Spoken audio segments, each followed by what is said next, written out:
The general's face drained of color the moment he saw the ring on my finger. The room around us, full of polished shoes, pressed uniforms, flags, and speeches, seemed to fade into a dull hum. He didn't raise his voice. He didn't smile. He simply stared at my hand as if it didn't belong to me at all. "Where did you get this?" he asked.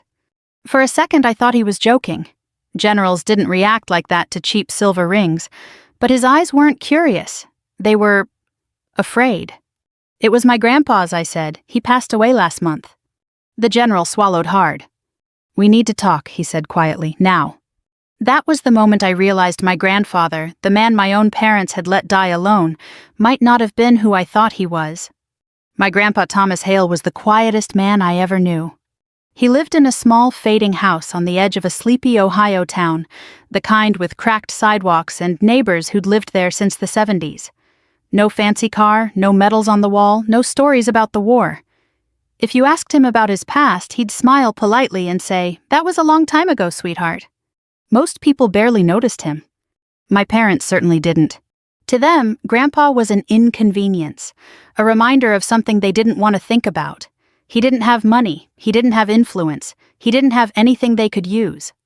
When he got sick, they didn't rush to his side. They didn't argue over who would help him. They didn't even call much. They said he was stubborn, they said he chose to live that way, they said he'll be fine. He wasn't. I was stationed 2 states away with the Marine Corps when I got the call from a neighbor. Grandpa had collapsed in his kitchen. They'd taken him to the county hospital. No family had shown up. I requested emergency leave that same night. By the time I arrived, he was already fading. Tubes, machines, quiet beeping sounds filling a small hospital room that smelled faintly of disinfectant and old coffee. He smiled when he saw me. "Guess you're the only one who remembered me?" he whispered. I told him not to talk like that. I told him Mom and Dad would come soon. He just shook his head. "They won't," he said gently, "but that's all right." Those were some of the last clear words he ever spoke to me. He passed away 2 days later. No dramatic scene, no last confession, just a quiet breath and then nothing. When I called my parents, my mother sighed. "Well," she said, "at least he's not suffering anymore." That was all. No one offered to help with the funeral. No one asked what he wanted. No one even asked where he would be buried. So I did it myself. A small service. A simple wooden casket. 5 people total, including me and the priest. The neighbor who had called me came. So did an elderly man who said he'd once served with Grandpa, though he didn't say where or when. My parents didn't show up. My brother texted, "Sorry, busy week." I stood alone by the grave listening to dirt hit the casket and felt something settle inside my chest that I still can't fully explain. Not anger, not yet. Just a deep, quiet kind of grief. After the service, I went back to Grandpa's house to pack his things. Most of it was ordinary: old clothes, war movies on VHS, stacks of yellowed newspapers, a dusty toolbox in the garage. In his bedroom drawer, wrapped in a faded handkerchief, I found the ring. It wasn't flashy, just solid metal slightly worn with a strange symbol etched inside. Not a name, not a date, just a small marking I didn't recognize. I remembered him wearing it every day, never taking it off, not even when washing dishes. When I'd once asked about it as a teenager, he'd said, "It reminds me who I am." That was all. So I kept it. Not because I thought it was valuable, but because it was his. My parents never asked about it. They didn't ask about anything. They sold his house within 3 weeks. He didn't need it anymore, my father said.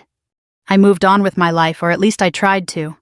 Back to base, back to routines, back to being strong and composed like Marines are supposed to be. But something about Grandpa's quiet life kept bothering me. He'd been a Navy SEAL, I knew that much.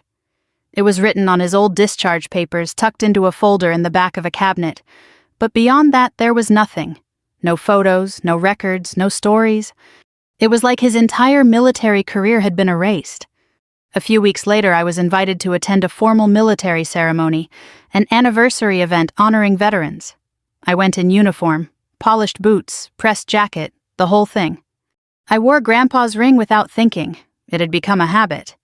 The hall was full of retired officers, medals, speeches about service and sacrifice. I shook hands, exchanged polite smiles, listened to familiar words I'd heard 100 times before. Then it happened. A general gray hair, strong posture, the kind of man people naturally stepped aside for, paused mid-conversation when he saw my hand. His eyes locked onto the ring. Not my face, not my rank, just the ring. He stepped closer. "Where did you get this?" he asked. And in that moment, standing under bright lights with flags behind me, I realized something was very wrong. Because no one had ever looked at Grandpa's ring like that before. And the man in front of me looked like he had just seen a ghost. The general didn't explain anything else that day. He simply asked for my name, my unit, and my grandfather's full name. He wrote them down on a small card, nodded once, and said he would be in touch. Then he walked away.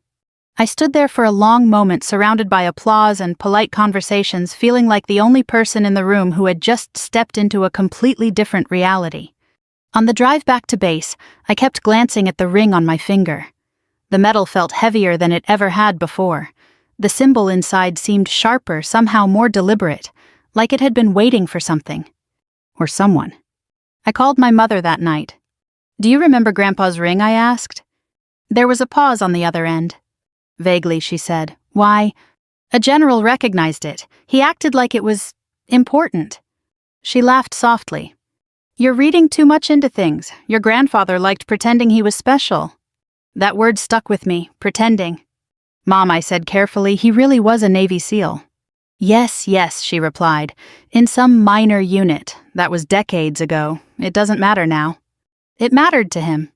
"Well, it shouldn't matter to you," she said. "Focus on your own career, not his old fantasies." I hung up feeling colder than before. My father's reaction was worse. He sighed loudly when I brought it up, as if I were forcing him to relive an unpleasant memory. "Your grandfather was difficult," he said. "Always secretive. Always acting like he knew things he couldn't talk about. It was exhausting." "He saved lives," I said. "So do a lot of people," my father replied. "That doesn't make him a hero." I wanted to argue, to shout, to remind him that Grandpa had died alone in a hospital room while they went about their daily lives. But something told me they wouldn't hear it. They never had. Growing up, Grandpa was always treated like an afterthought. He wasn't invited to holidays unless I insisted. He was never consulted about family decisions. My brother once joked at Thanksgiving that Grandpa's biggest achievement was not getting arrested. Everyone laughed. Except me. I used to sit with Grandpa on the porch during those gatherings. He'd drink black coffee and watch the trees sway in the distance. "You don't have to stay with me," he'd say. "I want to," I'd reply. He'd smile, but his eyes always looked tired. Not old, just tired in a way that came from carrying something too heavy for too long. After the ceremony, I couldn't stop thinking about the general's reaction, so I did what Marines do when something doesn't make sense. I started asking questions. Not officially, not through command, just quietly. I reached out to a retired Navy officer I'd trained with years earlier. He'd served long enough to know people. I described the ring. There was a long silence on the phone. "I've seen something like that once," he finally said. "But it wasn't supposed to exist." "What do you mean?" "It's not something they put in museums," he replied. "Let's just say it's not for public recognition." "So what is it for?" He hesitated. "Proof," he said, "of things that never happened." That night I barely slept. The more I thought about it, the more Grandpa's life stopped making sense. He lived frugally, yet never worried about money. He had no visible assets, yet always paid his bills on time. He avoided doctors, avoided paperwork, avoided anything that required documentation. It was as if he was trying not to leave a trail. A week later, I received an email from an unknown address. "This is General Robert Whitmore. I would like to speak with you about your grandfather. Please contact my office." No subject line, no explanation. Just that. I didn't tell my parents. I drove to the address listed, which turned out to be a modest building near a veterans center. Not a base, not a headquarters. Just a quiet place with a small flag outside and a receptionist who seemed to recognize my name immediately. The general was waiting in a small office. No medals on the wall, no dramatic decor, just 2 chairs, a desk, and a faded photograph of a group of young men in outdated uniforms. He gestured for me to sit. "I owe you an apology," he said. "I shouldn't have reacted the way I did at the ceremony." "You recognize the ring," I said. "Yes," he replied, "and I was surprised to see it on someone so young." "It was my grandfather's." "I know," he said softly, "Thomas Hale." The way he said my grandfather's name made my chest tighten. "You served with him?" I asked. "In a manner of speaking," he said. "We were in the same operational group." "What group?" He studied me for a long moment. "One that doesn't appear in official histories," he said, "and likely never will." I waited. "Your grandfather was part of a small team assigned to missions that required absolute deniability," he continued. "No records, no recognition, no public acknowledgement. If they succeeded, nothing happened. If they failed, nothing happened either." "So he was invisible," I said. "By design." My hands curled into fists on my lap. "My family treated him like he was nothing," I said, "like he made up his past." The general nodded slowly. "That is often the cost of that kind of service." He leaned forward. "That ring is not a medal. It is a marker. It identifies individuals who were cleared for certain operations. Most of those men never spoke about it. Many of them didn't even tell their families." "So why did he keep it?" I asked. "Because it reminded him he existed," the general said, "even if the world was told he didn't." I thought of Grandpa's words. "It reminds me who I am." For the first time I understood what he meant. My parents had chosen to forget him. The military had chosen to erase him. But he had never erased himself. And now somehow the only proof he ever left behind was on my finger. I left the general's office with more questions than answers. The drive back felt longer than it should have. Traffic lights blurred past. Radio chatter faded into background noise. My mind kept replaying his words. Absolute deniability. No records, no recognition. It sounded like something out of a movie, not the life of the quiet man who used to fix my bike and make burnt pancakes on Sunday mornings. When I got back to base, I took the ring off and studied it under my desk lamp. For years I'd seen it as just an old piece of metal. Now it felt different, like a locked door I didn't have the key to. I turned it over and over, tracing the symbol with my thumb. It wasn't decorative, it wasn't random. It looked functional, almost like a code. That night I opened Grandpa's old folder again, the one I'd found in his cabinet. Inside were only a few things: his discharge papers, a faded photo of him in uniform, and a folded letter I'd never read before. It wasn't sealed. It was just waiting. The letter was written in careful handwriting. "If you're reading this, then I'm gone. And if you found the ring, then you're the only one who cared enough to look." My throat tightened. There are parts of my life I was never allowed to explain. Not to your parents, not to anyone. That was the deal. But I want you to know this. I never regretted what I did. I only regretted what it cost the people around me. If someone important ever asks about the ring, tell them the truth. That it was mine. That I trusted you with it. That's all you'll need to say. No dramatic confession, no heroic summary, just that. I sat there for a long time, staring at the paper, realizing my grandfather had known this moment would come. He just hadn't known when. The next day I decided to do something my parents never did. I went to the local veterans center in Grandpa's town. The place was small, tucked between a hardware store and a closed diner. Inside, the walls were covered in photos, plaques, and framed flags. Most of the volunteers were in their 70s or 80s men who spoke slowly and shook hands firmly. I showed them Grandpa's name, Thomas Hale. At first, no one reacted. Then, one man, thin, white-haired, wearing a faded navy cap, stopped mid-sentence when he heard it. "Hale," he said, "Tom Hale." "Yes," I replied, "that was my grandfather." The man's eyes softened. "He used to come by here sometimes," he said. "Never stayed long, just sat, listened, then left." "Did he talk about his service?" I asked. The man laughed quietly. "Tom never talked about anything he said, but we knew better than to ask." "Why?" He looked at me carefully. "Because some men carry things that don't want to be spoken," he said. "And you can see it in their eyes." I asked about the ring. The man's smile faded. "I've seen symbols like that," he said, "but only once, and that was in the early 70s. "What did it mean?" He shook his head. "It meant the person wearing it had done things that never happened," he said. "Officially." That phrase again? Things that never happened. I drove back to my parents' house that weekend. I didn't plan to confront them, not at first. I just wanted to see if there was anything else they'd kept, anything they'd thrown away without telling me. My mother was cleaning out the garage when I arrived. Old boxes, broken furniture, dusty memories. "Why are you here?" she asked. "I wanted to see if there's anything left of Grandpa's things," I said. She sighed. "We already got rid of most of it," she said. "No point keeping clutter." "What about his personal stuff?" I asked. She hesitated. "There was an old notebook," she said. "Your father threw it out, said it was useless. Do you remember what was in it?" She shrugged. "Just numbers, dates, nothing meaningful." My chest tightened. Numbers, dates, the kind of things that didn't want to be spoken. That night, I sat across from my father at the kitchen table. "Why didn't you ever ask Grandpa about his past?" I asked. He looked annoyed. "Because it didn't matter," he said. "We all have pasts. Some people just don't know how to let go of them." "He wasn't holding on," I said. "He was protecting something." My father scoffed. From what he lived in a small house and drove a 20-year-old truck. What exactly was he protecting? I didn't answer. I just stood up and walked away. For the first time, I realized something uncomfortable. My parents hadn't just ignored Grandpa. They had chosen not to see him. A week later, I received another message from General Whitmore. "There is something you should know about your grandfather. It may change how you see him and how your family does too."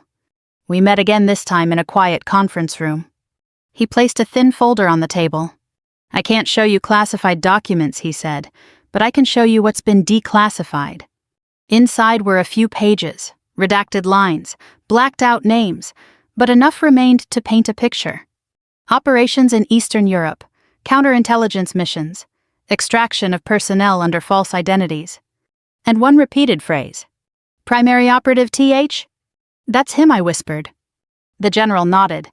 "Your grandfather was responsible for saving multiple intelligence assets during the Cold War," he said. "People who are still alive today because of him." "Why wasn't he honored?" I asked. "Because honoring him would reveal what never officially occurred," he replied. "So he disappeared instead?" "Yes." I stared at the papers, realizing the man my family dismissed as irrelevant had lived an entire life hidden in plain sight. "He never told anyone," I said. "No," the general replied, and that was his greatest service. That night I sat in my car outside my parents' house holding the ring. I finally understood. Grandpa didn't die alone because he was forgotten. He died alone because he had spent his entire life making sure others were never exposed.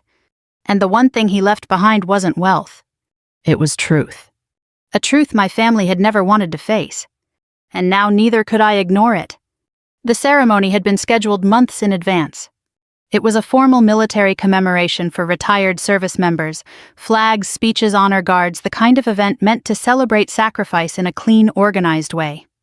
Nothing about it was supposed to feel personal.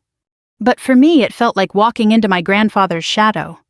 I wore my Marine Corps dress uniform that day, perfectly pressed, medals aligned, shoes polished until I could see my own reflection.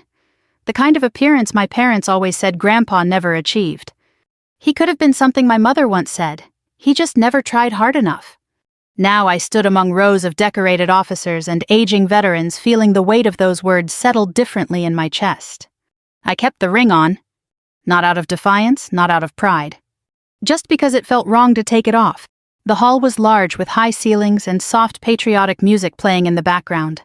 Families filled the seats, wives holding programs, children fidgeting with tiny flags, elderly men sitting a little straighter than their bodies allowed. I shook hands, exchanged polite nods, listened to familiar speeches about honor duty service. Then I saw him. General Robert Whitmore stood near the front, surrounded by a small group of officers. He looked exactly like you'd expect tall, composed, gray hair, calm authority in every movement. I wasn't even planning to approach him. He noticed me first. His eyes flicked down to my hand, and stopped. I felt it before he spoke, the shift in the air, the way people around us suddenly felt irrelevant. He stepped closer. Not rushed, not dramatic. Just one quiet step. "Excuse me," he said, his voice low. I turned toward him, ready to offer a formal greeting. But he wasn't looking at my face. He was staring at the ring. The symbol inside it seemed to catch the light. For a second he didn't say anything. Then his lips parted slightly, and he went pale. Not startled. Not curious. Frozen. "Where did you get this?" he asked. The words were soft, but something in his tone made my stomach tighten. It was my grandfather's, I replied. He passed away recently. The general's eyes didn't leave the ring. What was his name, he asked. Thomas Hale. That was when his expression changed completely. Not disbelief. Recognition. He swallowed once. We need to talk, he said quietly, privately. I hesitated. Is something wrong? He looked up at me for the first time. His eyes were steady, but there was something else behind them, something unsettled. That depends, he said, on whether that ring is real. I followed him into a small side room off the main hall. No windows, no decorations, just 2 chairs and a small table.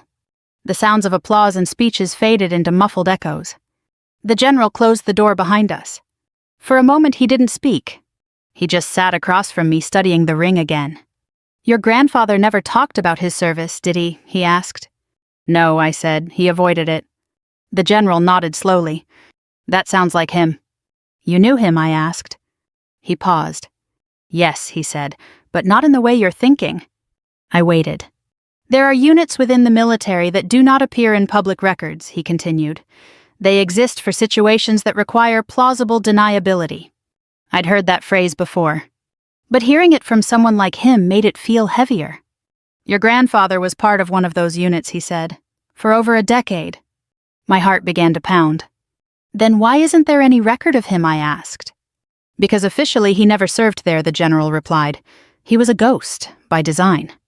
I stared at him, struggling to connect this with the man who used to feed birds in his backyard and complain about rising grocery prices.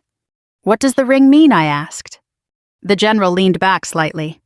It's not a medal, he said, it's not a rank. Then what is it? A verification marker, he replied, used internally to identify individuals cleared for operations that never existed. I felt a chill. So it's proof. Yes, he said, for people who are no longer supposed to be provable. I looked down at the ring again. And you recognized it immediately. He nodded. There are very few still in circulation, he said. Most were destroyed. Why wasn't his, I asked. The general's voice softened. Because some men keep reminders, he said, even when they're told to forget. I thought of Grandpa's letter. It reminds me who I am. My family treated him like he was nothing, I said quietly. Like he failed at life. The general's expression tightened. That is often the fate of people who serve in silence, he said. They don't get parades, they don't get recognition, they get forgotten. But he saved lives, I said. Yes, he replied. And because of that, he could never claim them. I felt something shift inside me. Not anger yet. Just clarity. Why are you telling me this, I asked. Because you're wearing something you shouldn't even know exists, the general said. And because you're his granddaughter. He hesitated. And because you deserve to know who he really was. I thought of my parents' words. He was difficult, he chose that life, he was nothing special. You said the ring might not be real, I said. What did you mean? The general met my eyes. If that ring is authentic, he said slowly, then it confirms certain operations we were never supposed to acknowledge. And if it's not, I asked. Then someone created a very convincing forgery, he replied, which would also be dangerous. My pulse quickened. Dangerous how? He didn't answer immediately. Instead, he leaned forward. If this is real, he said quietly, you're in possession of something that people once died to protect. The room felt smaller. Should I be worried, I asked. He studied me for a long moment. You're a Marine, he said. You know what it means to carry responsibility. Yes. This is heavier than most, he replied, but it's also not something you should face alone. What should I do, I asked.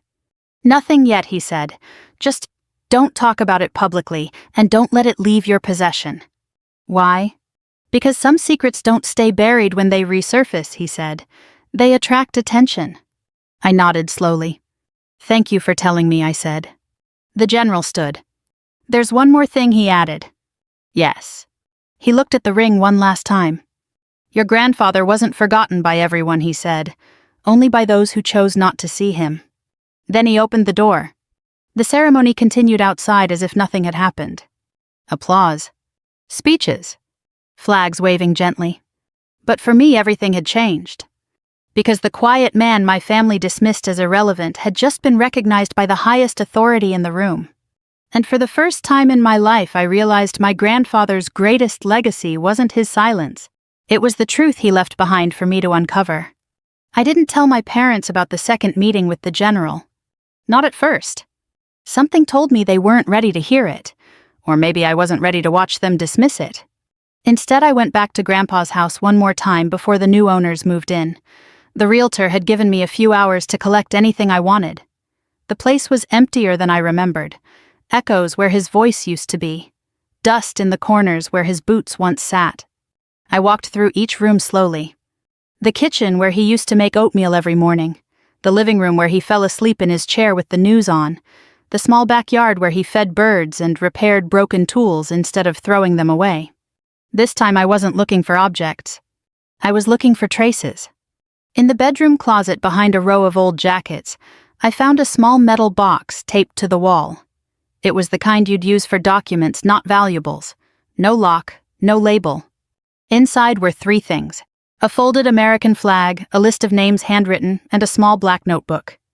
The notebook was thin, worn, and filled with dates and numbers. No explanations, no sentences, just coordinates, times, and short codes. It looked exactly like the kind of useless clutter my mother said my father had thrown away. Except it wasn't useless at all. I sat on Grandpa's bed and flipped through the pages. Most of it meant nothing to me, but every few entries there were small marks in the margin. The same symbol as the one inside the ring. Over and over again. I took photos of everything. Then I did something I never thought I'd do. I contacted the general again. He didn't sound surprised. "Bring the notebook," he said, "not to my office, to the Veterans Center." We met in a private room in the back. 2 other men were there, both older, both wearing civilian clothes, both carrying themselves like people who once wore uniforms. The general introduced them only by first names. They studied the notebook in silence. One of them finally exhaled. He kept better records than most, the man said. "What do these numbers mean?" I asked. The general closed the notebook gently. "They're timelines," he said. "Operational markers. Your grandfather documented events that never officially occurred." "So it's proof," I said again. "Yes," he replied, "but not the kind you can take to a court or a newspaper." "Then what good is it?" I asked. The general looked at me carefully. "It's good for understanding," he said, "not for exposure." I felt frustration rise in my chest. My family treated him like he was nothing, I said. They let him die alone, and now I'm supposed to just keep this quiet. One of the older men spoke. "Your grandfather chose silence," he said. "Not because he was ashamed, but because speaking would have undone everything he worked to protect." "Protect what?" I asked. "People," he replied simply. The general nodded. "There are individuals alive today who don't know your grandfather's name," he said, "but they're alive because of him." I thought about all the times my parents called him useless. All the holidays he spent alone. All the moments I thought he'd been invisible. He hadn't been invisible. He'd been unseen. That night I finally confronted my parents. We sat at the same kitchen table where my father once complained about Grandpa's stories, the same room where my mother rolled her eyes whenever his name came up. I placed the notebook and the photos in front of them. "Do you recognize this?" I asked. My father frowned. "That old thing," he said, "I threw that out years ago." "I recovered it," I said. "It documents classified operations from the Cold War, operations Grandpa led." My mother scoffed. "You're being dramatic," she said. "He was a lonely old man, not some secret agent." I handed them the letter Grandpa had written. The one that started with, "If you're reading this." My father read it slowly. Then again. Then his hands began to shake. "This can't be real," he whispered. "It is," I said. A general confirmed it. Multiple retired officers recognized his work. My brother sat silently staring at the table. "Why didn't he tell us?" my mother asked. "Because you never wanted to hear it," I replied. That hit harder than I expected. My father leaned back in his chair. "All those years," he said quietly, "I thought he was just hiding from responsibility." "He was carrying it," I said. "So you wouldn't have to." No one spoke for a long time. Finally, my brother looked up. "He asked me for help once," he said. "I told him I was too busy." My mother covered her mouth. "I thought he was exaggerating," she whispered. "I thought he just wanted attention." I felt something shift in the room. Not forgiveness. Not yet. But recognition. You let him die alone, I said, and he never blamed you for it. My father stared at the floor. We didn't deserve him, he said. For the first time in my life, I didn't argue. I just nodded. A week later, my parents asked if we could hold a second service. A proper one. Not because of the military. Not because of recognition. But because they wanted to say goodbye. We invited the neighbors who remembered him, the veterans from the center. Even the general attended quietly, standing in the back. No speeches about heroism. No medals. Just stories. About the man who fixed bikes. About the man who brought soup when someone was sick. About the man who listened more than he spoke. My father stood at the grave. I spent my whole life measuring people by what they showed, he said, and I missed the best part of my own father. My mother cried. My brother placed the folded flag beside the headstone, and I stood there holding the ring in my palm, not as a symbol of secrets, but as proof that the quietest lives often carry the greatest weight. The second service changed something in my family. Not all at once, not in a dramatic movie-style way, but slowly, like old gears finally turning after years of rust. My parents started talking about Grandpa for the first time. Not dismissively, not with irritation, but with a kind of careful curiosity, as if they were afraid to say the wrong thing about someone they had misunderstood their entire lives. My father visited the Veterans Center on his own one afternoon. He didn't tell me until afterward. I just wanted to see where he used to go, he said quietly. To sit where he sat. My mother went back to Grandpa's old neighborhood and spoke with the woman who had called me from the hospital. She brought flowers to the neighbor's porch and apologized for never checking in. I thought he didn't need anyone, my mother told me later. I didn't realize that was just something I told myself. But reconciliation doesn't erase guilt.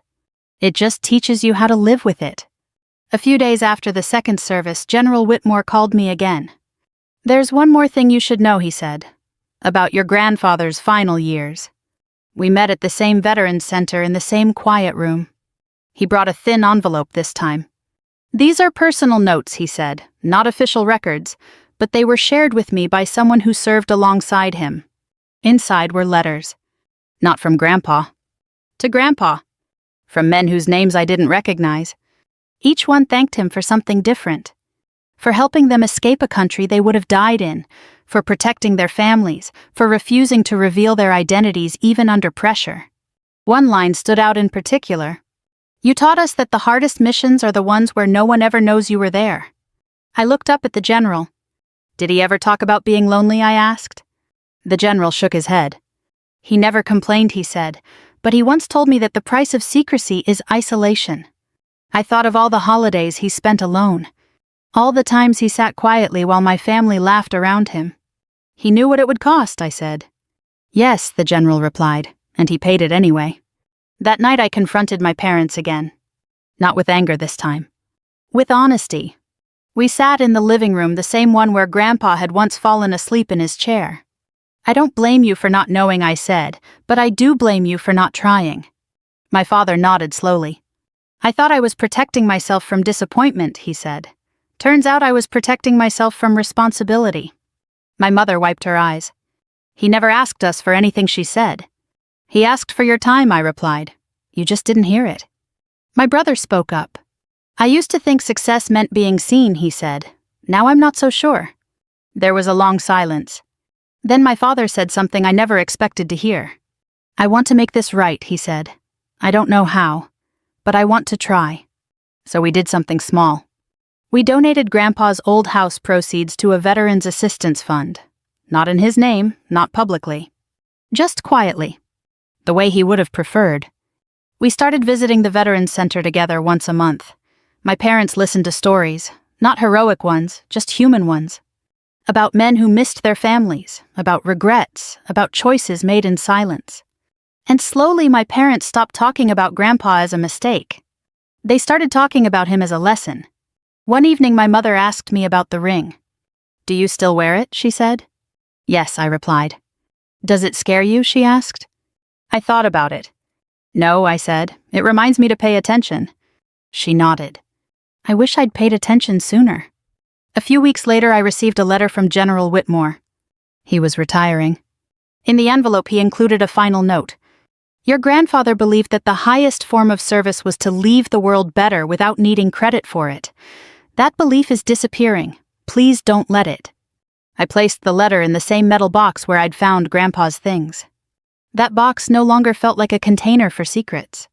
It felt like a bridge between what was hidden and what was finally understood. My parents still carry their regret. I see it in the way my father lingers by Grandpa's photo, in the way my mother lights a candle on his birthday. But they also carry something new: awareness. That not all heroes wear their achievements on their sleeves. Some carry them quietly, waiting for anyone to notice. And this time they did. The morning after General Whitmore's retirement letter arrived, I drove alone to the small cemetery where my grandfather was buried. It wasn't a grand place. No marble statues, no long rows of flags, just a quiet patch of grass on the edge of town bordered by old trees and the distant sound of traffic from a nearby road. The kind of place most people would pass without noticing, which felt appropriate. I parked, stepped out of my car, and stood for a moment with the ring in my hand. The metal had grown warm from my skin over the months, shaped slightly by the way my fingers rested around it. It no longer felt like a mystery or a burden. It felt like a responsibility. I knelt by the headstone and brushed away a few fallen leaves. My parents had finally replaced the temporary marker with a proper one. Simple. No military rank. Just his name, his birth year, and the words, "Beloved father and grandfather." Nothing about seal, nothing about service. Just what mattered. "I finally understand you," I said softly. I wish I'd said that sooner. The wind moved gently through the trees. No response, no sign. But I felt something settle inside me anyway.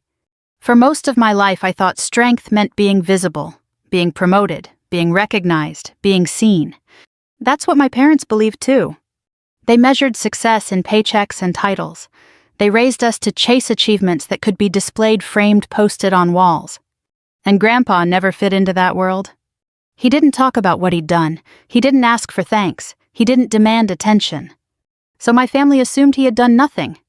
That was their mistake. And for a long time it was mine too. I thought about all the men whose letters I'd read, all the lives he'd quietly touched, all the danger he'd absorbed so others wouldn't have to. And then I thought about how he spent his final years alone, ignored, dismissed by the people who should have known him best. Not because he failed, but because he refused to advertise who he was. I placed the ring at the base of the headstone. Not forever. Just for a moment. To let it rest where it belonged. My parents arrived shortly after. We stood together in silence, the three of us. No speeches, no explanations, just quiet understanding. My father finally spoke. "I spent my whole life trying to prove myself," he said, "and I missed the one person who never tried to prove anything." My mother nodded. "I thought strength looked loud," she said. "Turns out it often looks like silence." My brother looked down at the grass. "I used to think Grandpa was invisible," he said. "Now I think he just chose not to be seen." We stayed there longer than any of us expected. And for the first time, it didn't feel like we were visiting a grave. It felt like we were finally meeting the man we'd overlooked. Later that afternoon, I returned the ring to my finger. Not as a symbol of secrets, but as a reminder. A reminder to pay attention to the quiet people. To the ones who don't interrupt conversations. To the ones who sit at the edge of the room. To the ones who help without announcing it. Because the world is full of people like my grandfather. Men and women who carry burdens no one sees, who contribute without being credited, who live and die without recognition. And too often they are forgotten not because they were unimportant, but because they were humble. I'm still a Marine Corps officer. I still serve. I still believe in duty-structured discipline. But my definition of success has changed. It's no longer about rank. It's about impact. It's about what remains after you're gone. Not the trophies. Not the applause, but the lives you quietly improved. My family learned that lesson too late for my grandfather, but not too late for ourselves. We talk differently now, we listen more, we measure less. And when someone speaks softly at the table, no one interrupts anymore. We lean in. If you've listened to this story and felt a familiar ache, if you've ever overlooked someone who didn't demand attention, if you've ever realized too late that a quiet person carried more than you knew, then my grandfather's life wasn't forgotten. It was passed forward. So tonight or tomorrow or the next time you sit with family, look for the quiet ones. Ask them questions. Listen without rushing. Because sometimes the greatest stories are the ones that were never told. And the greatest legacies are the ones that never asked to be remembered. Thank you for listening. If this story moved you, I invite you to share it with someone who might need to hear it. And if you'd like to explore more real grounded stories about quiet strength and hidden lives, you're always welcome here.